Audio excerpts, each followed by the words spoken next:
Storyblocks Audio. The Choose to Change 90-Day Reentry Program. If you are new to welcome you, we are glad that you're here. Many of us walked into these rooms not sure what to expect, but many of us stayed because we saw real people with real problems. This 90-Day Reentry Program is a self-supporting Christian group. There are no fees to attend a class. We do encourage donations from our members and anyone who believes in what we. The only requirement for membership is a sincere desire to change your life. Then through this program, you will learn the tools and resources to find change your life forever. Have technical difficulties in your life, still because you get a lot of basic support system to keep you. For many, there is no easy way out of the mess created in our lives. But the good news is that there is a way out if you believe in the impossible. Proud member of the Choose to Change Mentoring.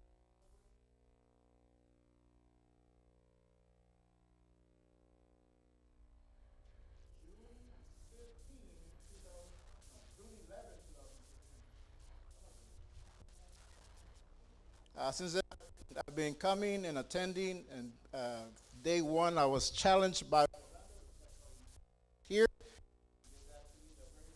I showed up. So Orlando isn't here. He's away on business, but we do have a special guest. Flores. So without further ado, please welcome.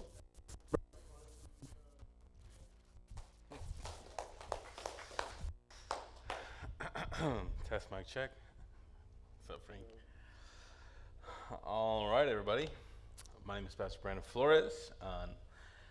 So I was asked to come and speak. Yeah, I'm kind of loud. Am I loud to you guys? No, we're good? Okay, cool. So I was asked to come and speak on behalf of Orlando, and so I do want to thank Orlando for the opportunity to come and talk to you guys, right? Come and share a little bit of, I was going to say gospel, but one thing that was mentioned to me is that Choose to Change is not so much, church, more than it is just individuals wanting to change their life, wanting to grow, wanting to change their perspective on life. And I thought no better way to do that than talk about mindset. Now, how many of you would agree that mindset is a big factor in regards to going in the right direction in your life, right? You see, as a pastor, I just want to say amen.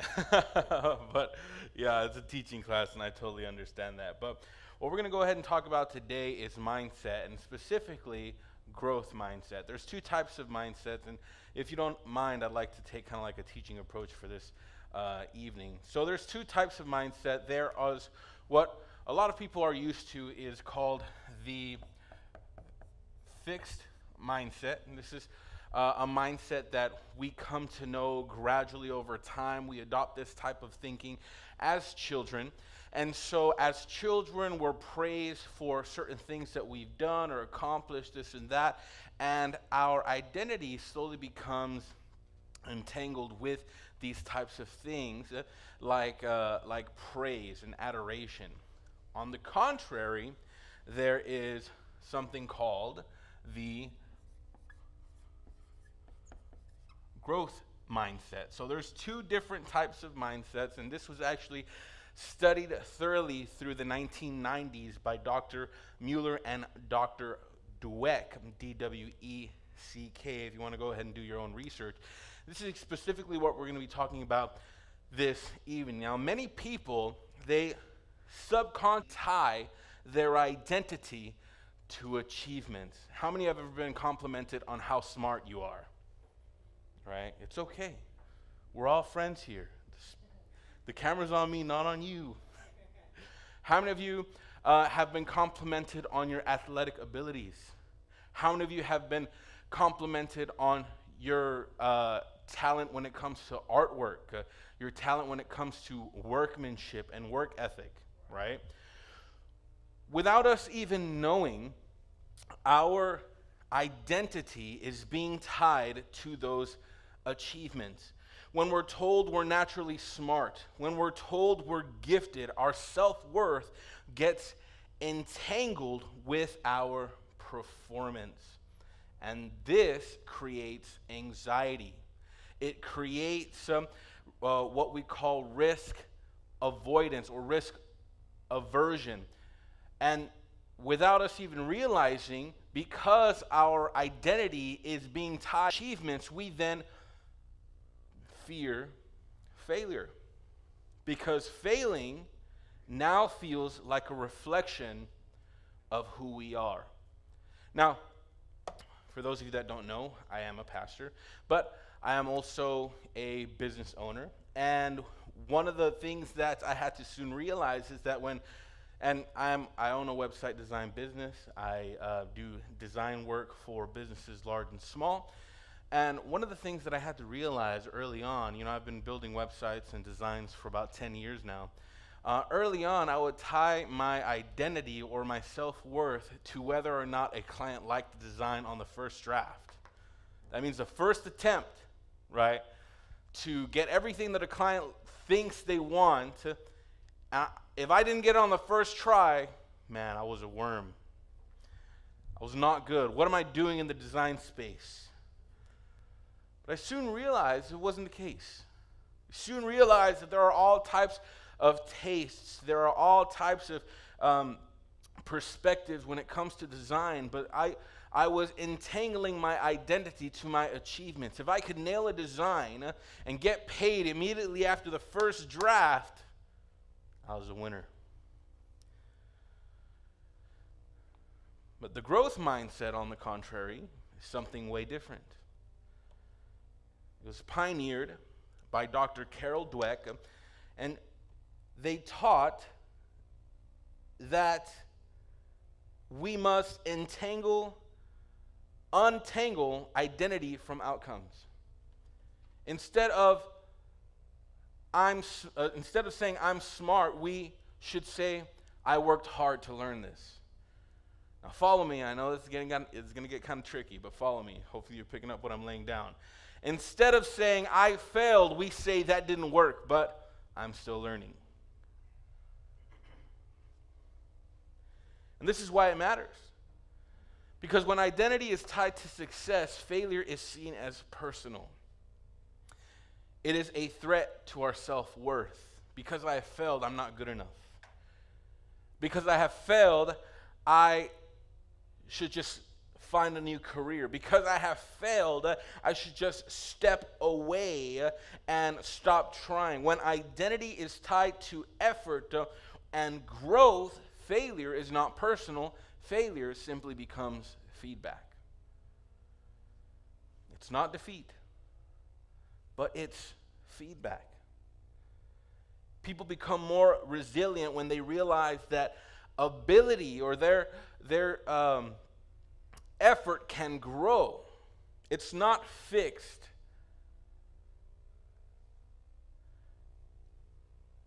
Their identity is not on the line. So examples in real life would look something like a student who excels early in school may avoid harder classes out of fear of looking dumb if they've been praised only for being smart. An athlete praised for being naturally gifted may crumble under pressure when faced with opponents who require more effort to beat. An employee praised for fast results may struggle when hitting a learning curve in a new role. I've seen this many times in the workspace. New people come in, yes, they have experience in certain design programs, but we don't use those design programs, so you're going to have to learn what we use. Well, I've never used that. That's okay. You're going to learn, my friend. You're going to learn. And so we should adopt this way of thinking. So let's try this, right? This is a class setting. I was told I can pick on you guys, and so let's try that. So instead of saying, I'm bad at public speaking, what should you say? I'm good. Well, let's not lie. I'm just playing. Instead of saying, I'm not good or I'm bad at public speaking, and essentially you're admitting that you're not good, right? What should you say? You're going to give it a try? Okay, anybody else? Brother? I could do better. Brother over here? I'm willing? Oh, that's more in line with what I'm talking about. Frank? It's not my strong suit. If you read my notes, this is what I wrote down. All right, you learning in the back? Okay, so Frank, did you read my notes? Dang, it's creepy. So instead of saying I'm bad at public speaking, we say I've avoided practicing public speaking, but I can improve with the right tools and reps. You see how you change it from something that is personal, right? I'm bad at public speaking. Now it's hitting the heart, right? I'm bad, or I'm not good. Now you're changing it from the making it personal. You're changing it to being associated with not the. Oh, I lost my place here. Not with the achievements, but with the effort. Okay? And so, let's discuss this. What labels have other people have placed on you? And it could be positive, and it could be negative. Frank, what labels have been placed on you? That I'm dumb. I had a doctor threaten to diagnose me as retarded because I wasn't paying attention. Okay. From a young age, of just being told I'm not good enough that I understood. Okay, so take that, right? And we're going to do this again. But how do you feel those labels have shaped your willingness to take risks? Early on in life, because I know you take a lot of risks now, but early on in life. Early on, like I just stepped back and I would just be quiet. I wouldn't say anything. Mm-hmm. So that became my persona, just the person that never talked. Right. People would ask me, "Can you talk?" And could it be because the mindset was fixed, right? Everyone labeled you, and therefore you identified yourself with the label that you were a certain thing, right? Anybody else? Positive or negative, what labels have been placed on you in the past? Not everyone at once. So for me, before I was a Christian, I was a very bad person, to say the least. And so my father, he had walked away, stepped out of the picture. My mother, she also too stepped out of the picture. And so my family knew me as the black sheep of the family. He's homeless, he's on drugs, he's good for nothing, he steals from us, all that kind of stuff, right? But the way they identified me, or the way they labeled me, actually deterred me or steered me in that type of direction, right? Yeah, I was this innocent kid at first, but then I started adopting that type of identity, right? Well, I guess this is just how it's going to be. This is who I am. Started getting warrants for my arrest, started getting arrested, and so I just kind of delve into that, and that's what I'm talking about. Because they've labeled us, then we start acting accordingly because our mindsets, we assume, are fixed, right? So let's talk about being praising the process, not the person. Now, this type of praise, or the type of praise that we receive, affects our motivation, it affects our honesty, it affects our long-term performance. When people, especially children, are praised for being smart or talented, they become afraid of losing that status. They begin avoiding challenges. They begin even to lie about their performance. right? I haven't caught my kids in a lie yet. Well, actually, all the time, but not about grades, right? But they begin to lie about performance, but on the contrary, when people are praised for their effort, they begin to value the process, right? They value the struggle. They value the perseverance, the learning, and this leads to stronger results. It leads to greater resilience and more accurate self-assessment, right? So, brother, you're super smart. Now I'm letting it marinate for a second. Let's see that smile on your face. You're like, yeah, I am.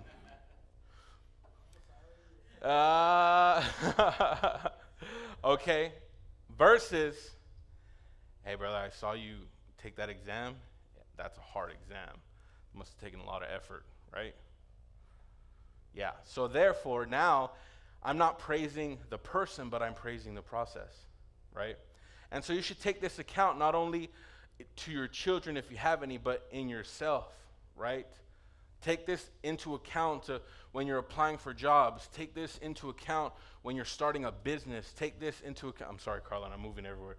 Take this into account when you're building something for yourself or for your family or for your legacy, right? This is a lot of work, but I'm glad that I'm doing it. Because I'm going to be able to leave something to my children.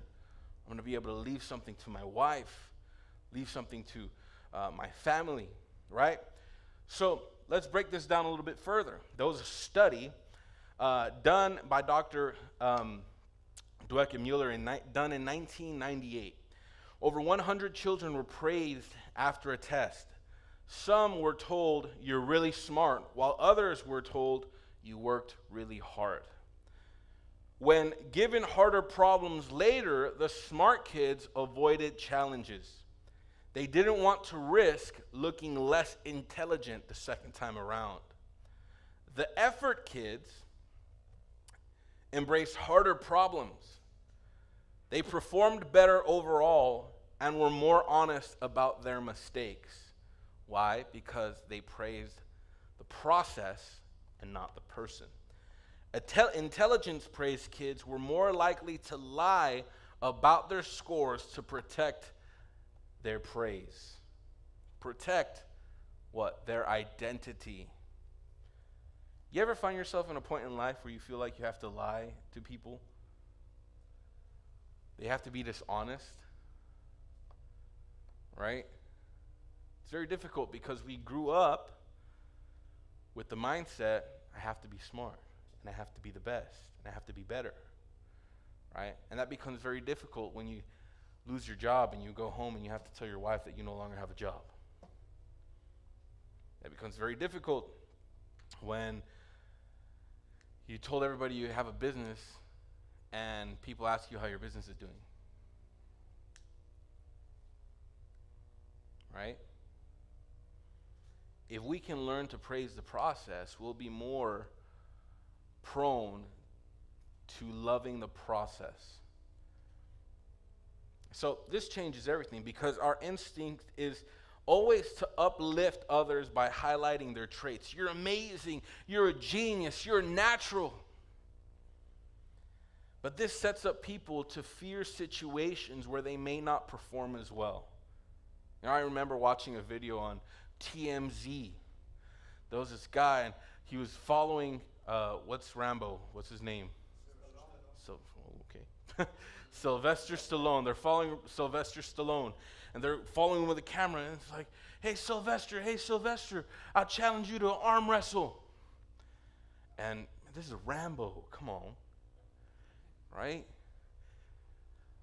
He's walking, and he's like, no. Come on, arm wrestle right now, right here. It's like, no, and then he stops and he turns the camera. All right, but what if I lose? How's that going to make me look? You beat Rambo? Imagine the other guy, right? You beat Rambo? Sylvester Stallone, right? People won't risk putting their identity out there because he's identified with all of these traits. You're strong. You're a bad dude. You're an action hero, right? This happens with people every day. People tie their identity to the labels that have been placed on them, right? Effort-based praise gives people control. They begin to understand, I may not be the best, but man, I'm getting better. Go ahead. Quick question on Yeah. on the Rambo scenario there. He is a So action hero. how would he go about to on that Rambo? How would he go about to everybody expects to win? Everybody expects for him to win and stuff like that. That he's the best. He even had a movie on arm wrestling. I don't know if you guys recall. Over the Top. Anyway, so my question, yeah, eh, anyways, the point I'm asking here is, the question is, the question is, how would he go about to self-talk, and if there's a guy coming up and he doesn't feel confident in himself Mhm. at that particular challenge, right? That task he's gonna perform. So how does he go about to trust the process instead of the praise, given his identity that everybody thinks that he's a champ, you know? Yeah. So how does he, without feeling, to accepting the laws with style, you know? Yeah. So can you expand on that? There's a term that I often heard, and it's probably not a term that you've ever heard, but some people are just humble giants, man. And so, if you're too deep into it, right, it's gonna be a challenge to be able to, you know, be humble and take that kind of challenge. Oftentimes, you don't really even have to do that, right? In that situation, you don't have to do that. But there's times where things are going to be asked of you, and you're going to have to give answers, right? It's okay to be wrong sometimes. It's okay to fail sometimes. People actually respect that a lot more if you're just honest and upright, right? So I've been a pastor for many, many years. There's still a lot of things that I don't know. But if I don't know, I just tell them I don't have the answer for that, but I'll get you that answer, right? And so you don't have to pretend like you know everything, right? Rambo, I don't know what Rambo wants to do, right? But in our situation, right, people identify as the smartest person in the room, right? Or people identify us as hard workers. Just admitting that a job is going to take a little longer, they'll respect you more for that. Just admitting that your business isn't going to be able to finish the project until next week, they'll respect you more for that. There's no need to protect your ego versus your integrity. You get what I'm saying? Right. So I don't know how often someone's going to come and ask you for an arm wrestle, but I'm thinking, like, what would that play out in a real life parallel situation, right? For you and me, right? For me, it's more than likely going to be questions that I don't have the answers to. I don't have the answer right now, but I will get that for you, right? That's how it plays out. Does that answer your question? Oh, yes. Okay. Cool. What I'm trying to get at here is Like, how do you deal with that? I was a responsible individual before I started getting hooked up on drugs, before I went to prison and all that. So I had this status, Mhm. that I could make it, But then I messed up and all that stuff. My kids got disappointed in me, right? Yeah. So that's different. And throughout that ordeal, I got kind of like weakened because of my mindset. Even my wife told me, you need to stop talking that penitentiary stuff, Mhm. I see myself sometimes talking and going back to that slang or that language, stuff like that. Yeah. It's part of my identity. I need to get out of that. Yeah. In that case, I would say, like, there are certain things that you need to abandon, right? Or not so much abandon. The old man needs to die, right? So the new person can start living, right? And the thing with your children is that your children are humanizing you. The first hero that your children ever witness is their parents, right? Mother, father, right? We learned this in a Serious Man not too long ago, and this is why Serious Men is important, but that's another sermon. But first, they will idolize you, then they will humanize you, right? So they're going to realize, hey, you know what, Dad is wrong sometimes. Dad does make mistakes. Dad isn't the smartest person in the world. But if you can get them to humanize you, which it looks like you've already done, right? Then comes the next process when they start to love you, right? They start to, not so much love you, but they start to resonate with you, respect. You know what, my dad doesn't have it all together, but, you know, he knows a lot, right? He doesn't know everything, but he knows a lot, and respect comes with that. Okay, so, any other questions before we move on?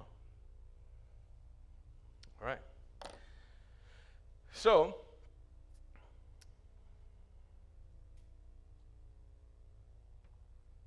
where was I? Okay. So, effort-based praise gives people control, right? So, you're picking up a task, right?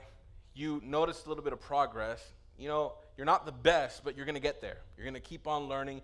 You're going to keep on making that learning curve a little bit shorter.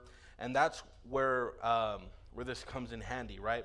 The growth mindset allows you to grow, while the fixed mindset basically leads you to say, I'm not good at design, or I'm not good at construction, I'm not good at public speaking, I'm not good at math or reading or things of that nature, and therefore that causes you to abandon certain things rather than putting a little bit more effort and getting the outcome that you want.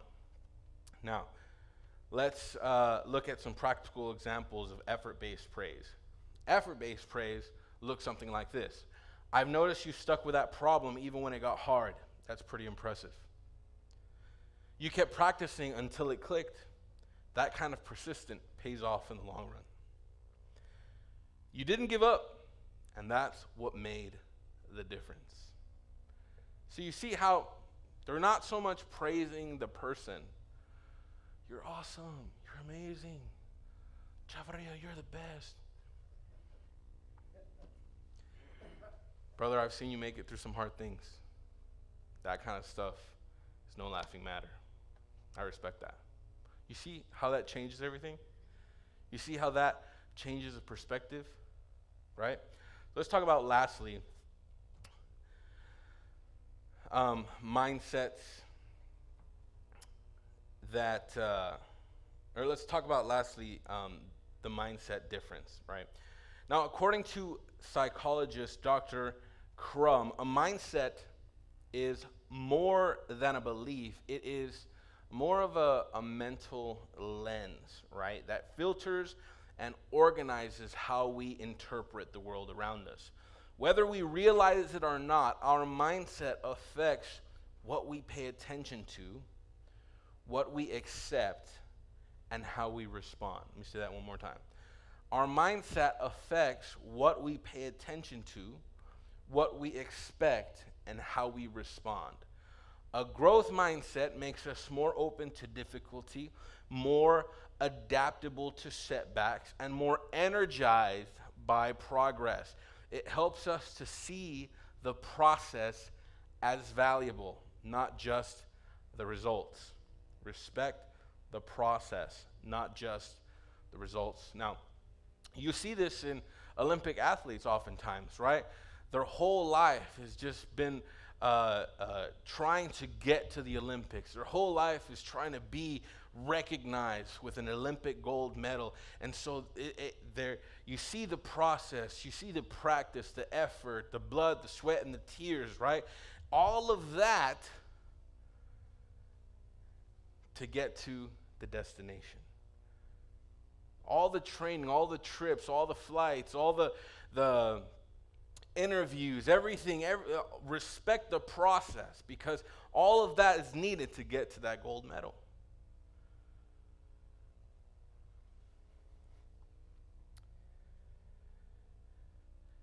Mindsets influence behavior automatically. You see, someone with a fixed mindset might interpret a bad grade as proof that they're not smart. Because I'm not smart, I'm not going to keep trying. But someone with a growth mindset might see the same grade as a signal to adjust their study habits. Try again. These two people experienced the same failure, but their mindsets gave them completely different meanings. Now, how do you think mindsets are formed? Todio, I'll start with you.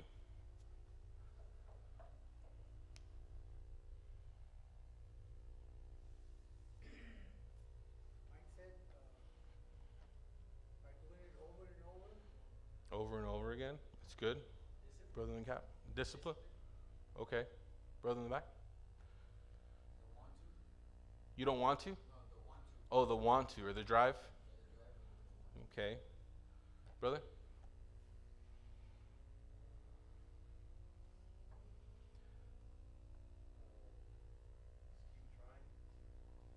More so. Right. Okay. Persistence. What I'm getting at here is a little bit more how these things are not formed, more so born. Where do these mindsets come from? The belief that I'm not good enough. The belief that I'm not as good as I think I am, or I'm not worthy of these things, or respect, or praise, right? These things, they come from past experiences, right? We've been told to, perfect. So past experiences form, right? Environments, right?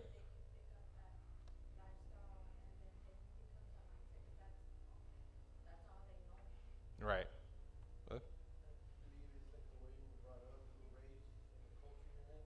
Mhm. You know what I mean? Like your parents, the way you do certain things, they tell you certain things, and the culture, like us Mexicans, so Yeah. it's got a huge impact on the mindset. Yeah, La Raza. I when I was a kid, I was probably like 5 years old. I knew when my uncles came over, go to the cooler, get a Bud Light, take it to your uncle. Mindset. It forms your way of thinking. Well, beer's not bad. It's for family gatherings. But then it becomes a problem when you're drinking on your own. It becomes a problem when you're spending your rent money on alcohol. It becomes a problem when you decide to drive and you take somebody's life, or you ruin somebody's life, right? So past experiences, they begin to form mindsets. Early on in life, you get feedback from your parents. Parents call you stupid. Your teachers say you're dumb. I remember one time my math teacher said I was dumb. To be fair, I had gotten in a fight in her classroom and I was getting expelled. So, coaches call you unathletic, good for nothing. You get cultural messages, right? You're either born with it or you're not. And then another one is self-talk. You never tell yourself anything nice. You never praise your effort. Heck, you don't even praise your person. Keep saying, why am I like this? Why am I so dumb? Why am I so stupid? Why am I so lazy? Why do I procrastinate? And so every day you're saying these things to yourself, and it's putting a ceiling on your life, right? And you wonder why you can't succeed, or you wonder why you can't progress or get better. Because you are creating a mindset that says you can't.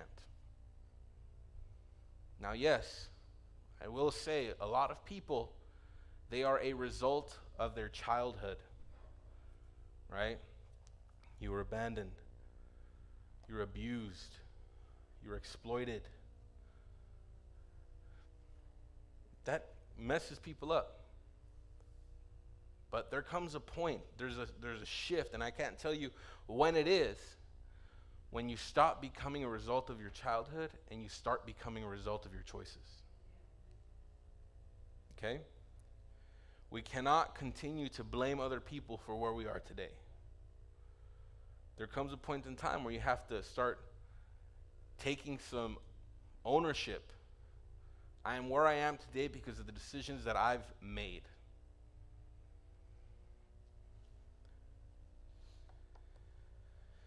Now, this is a good practice to do on your own time, but take some time. You know, my wife, she does this.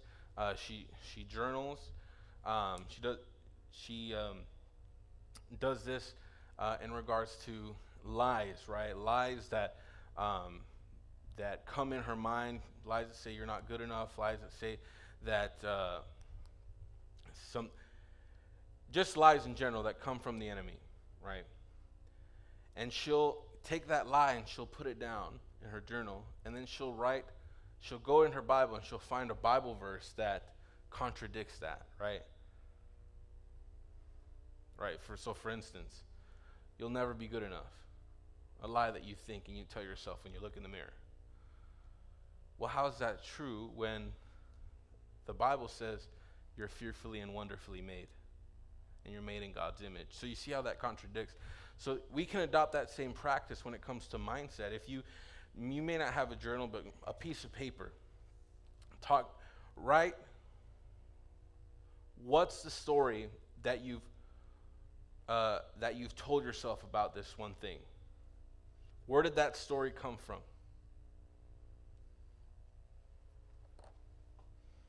What effort-based plan, and this is where you write the on the contrary part, or this is where you write the answer, the solution. What effort-based plan could help me to get better?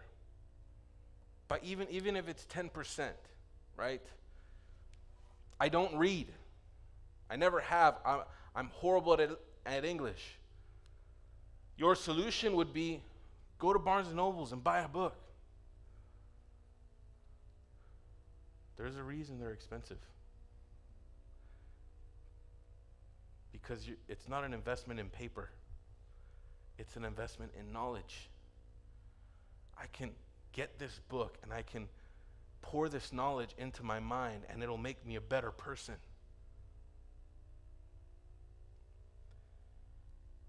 How many of you have ever bought a book that's more than $40? Never. 30. I just bought a book this week that was more than $30.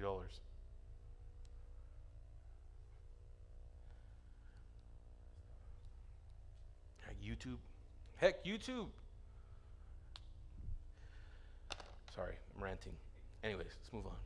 Carlin will cut that out.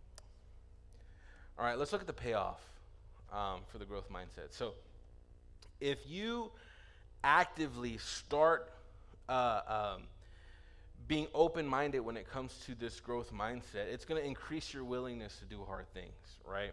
It's going to increase your willingness to do hard things. It's going to improve your emotions during times that you don't get the results that you want, right? Maybe the deal doesn't come through on your business. I've had many of those where I'm like, man, I already bought the truck. You know, it makes learning faster and more durable. It promotes honesty. It promotes adaptability and long-term performance, right? If you adapt this way of thinking that's more effort-based rather than person-based, right, it's going to make you better in these areas, right? So let's ask a couple of questions before we close. How do you think your mindset has shaped your career or the path that you've chosen? Now, mind you, I don't know a lot of people here, right? So there's not going to be no judgment, right? So, brother, in the front, how do you think that your mindset has shaped your career or the path you've chosen? The way that you think. Now? Yeah. My life is working out better because I'm making better choices. Right. Right?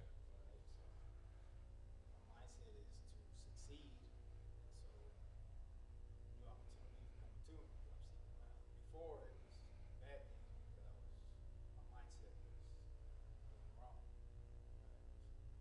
Yeah.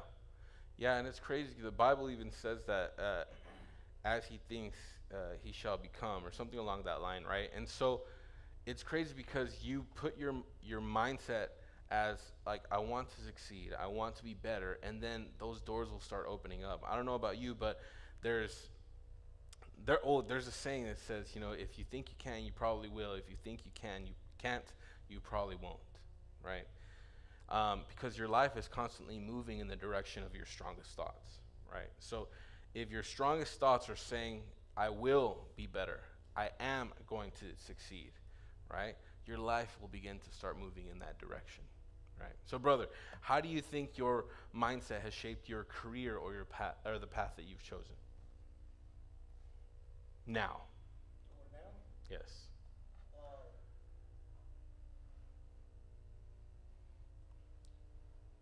I think that, well, you made a good point here, making different choices, now that the way I think is clear and it's better than the way that I was, 'cause I used to make irrational choices, Hmm. So I was always, I wasn't making decisions and choices that were rational, okay? And, that affected me. But now, today, I look at the, I think I'm being in the last chapter of my life, I wanna leave some kind of legacy to my family and my kids. Hmm. So, and that's what I'm striving for, and that's what's up, the day that I'm gone, I wanna leave something behind. Say, you know what, Ramos used to be that, but now he accomplished this in his lifetime. Or my dad used to do this, but now that's how I think today. Yeah. Yeah. I totally understand that. I guess I'm gonna close with a story, right? Um, so I'm not looking at my notes. No, there was an instance early on in my Christian walk where I was working a job, and in this job, I had to change the date on certain PDFs, right? And I had to do this every morning, and I'm changing the date every morning. And so April, boom, go through all the days. June, July, August, September, October, December. Change the year now. Boom. And I was just like that in this just monotonous routine, just going through life. And I'm like, man, this is bad. I'm not doing anything. I'm not progressing. I'm just existing. And how many of you know that just existing is not living? Just breathing is not living, right? And so I sat down and I was like, what do I want?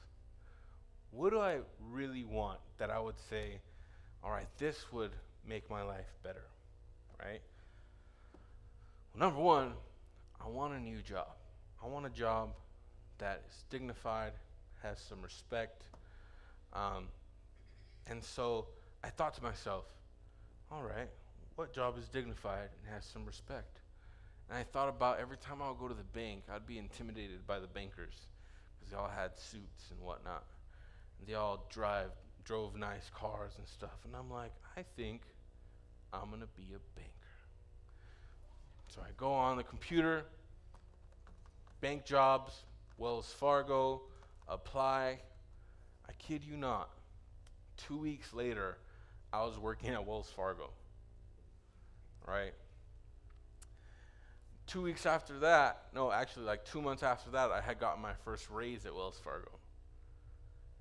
And that was one decision, right? The other decision, I wasn't preaching at the time. I was just kind of just floating around. I was kind of like a little floater, right? That's what you would call it. And we have amazing concerts on Saturdays, and there was kind of this position, or this ministry is as a concert preacher.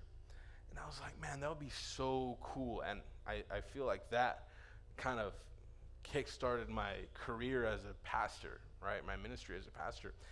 But I went up, I was like, you know what? I do everything, right?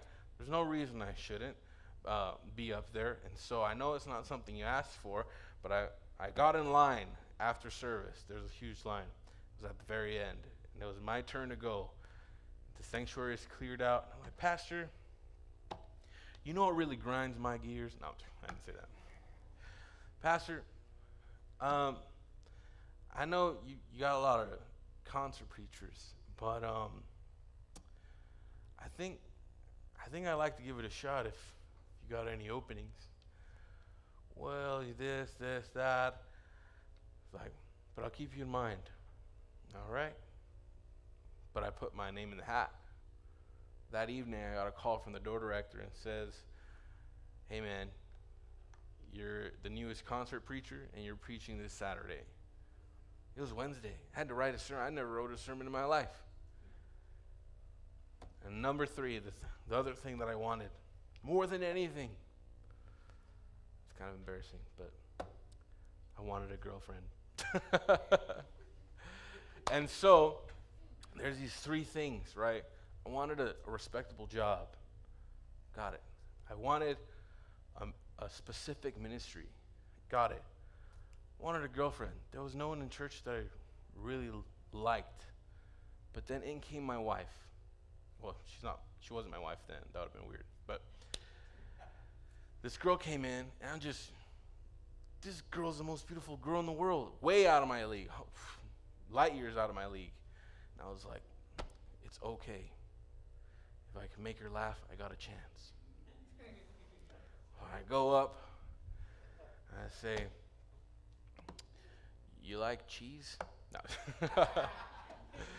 No,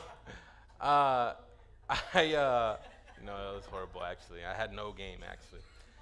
But I start talking to her, and I make her my friend, and then I was like, man, I really like this girl. And so, remember, this is number 3, and I go to my pastor, I really like this girl, and I'm going to talk to her. He says, okay, well, wait 6 months. I'm like, dang, this is a long time. So then 6 months later, I go back to my pastor. I'm like, hey, it's to the day, to the hour. You said I could go and ask her out. All right. Wait another 6 months. Oh. So I waited another 6 months. Day and the hour, I go back to his office. Mind you, during this time, and I appreciate it now because we're getting really close as friends. We wouldn't have gotten that close as friends if I had just jumped the gun, right? Now it's 12 months down the road. I'm like, hey, pastor, can I go ask her? He's like, wait another 6 months. Like, oh, no, I'm not going to do that. Like, I'm just joking. Go ask her. I go out to look for her. She's out of town. I waited a whole year for this moment. I go outside, and she's not even in town. She's in Florida. Wait for her to come back, and I go up to her, and I ask her. It's the most scariest moment of my life. And she said yes to be my girlfriend. I was like, wow, okay. A couple years later, now she's my wife. Been married for 9 years. I have 3 children. I have a ministry. I have a business. I have all of these things, right? But why are you telling me this? Because you have the ability to change your life from one moment to the next if you just put your foot down and say, I'm doing this. I'm changing it. I'm doing something about it. Stop talking about doing it and do it. The growth mindset says you can grow. The growth mindset says that you can learn from your mistakes and try again and try again and try again. The fixed mindset says you're dumb and you'll never get better. And I'm not smart. I'm not good. I'm not a hard worker. You can change that if you just change your mindset. That's all I have. I don't know how this works. Does somebody come take the mic or something? I'm walking away.